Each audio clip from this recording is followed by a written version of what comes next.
प्रश्न बघा आपल्याला काय दिलाय, वाहनतळावर 36 वाहने एका ओळीने उभी केलेली. वाहनतळ म्हणजे पार्किंग लॉट.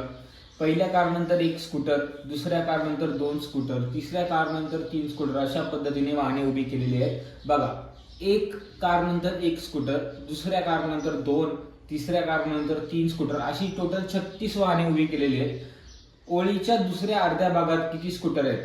ओळीच्या, आता तुम्ही असं पकडून चला की ही सरळ ओळ आहे आणि मी इथे ड्रॉ करू शकत नाही म्हणून मी सेकंड इथनच चालू केले, पण तुम्ही समजून जा की या स्कूटर नंतर ही कार उभी आहे. तर त्यांनी सांगितलंय की ओळीच्या अर्ध्या भागात एकूण किती स्कूटर आहेत. आता ओळीचा हा अर्धा भाग आहे ना, आणि त्यांनी दुसरा अर्धा भाग सांगितलाय. बघा, ओळीचे आपण 2 अर्धे भाग करणार. पहिल्या 18 स्कूटर येणार, दुसऱ्या 18 स्कूटर किंवा वाहनं येणार, कारण त्याच्यामध्ये कार सुद्धा आहेत.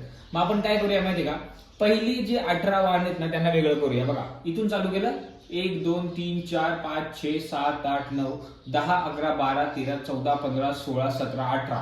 आता हा आपला ओळीचा अर्धा भाग झाला, पहिला अर्धा भाग. आता आपल्याला दुसऱ्या अर्ध्या भागात किती स्कूटर आहेत ते मोजायचं, ते आपलं आन्सर आहे. मोजूया. 1 2 3 4 5 6 7 8 9 10 11 12 13 14 15. म्हणजे याचं उत्तर येणार 15 2. पर्याय क्रमांक 2 15. ओळीच्या दुसऱ्या भागामध्ये टोटल 15 स्कूटर्स असणार आहेत.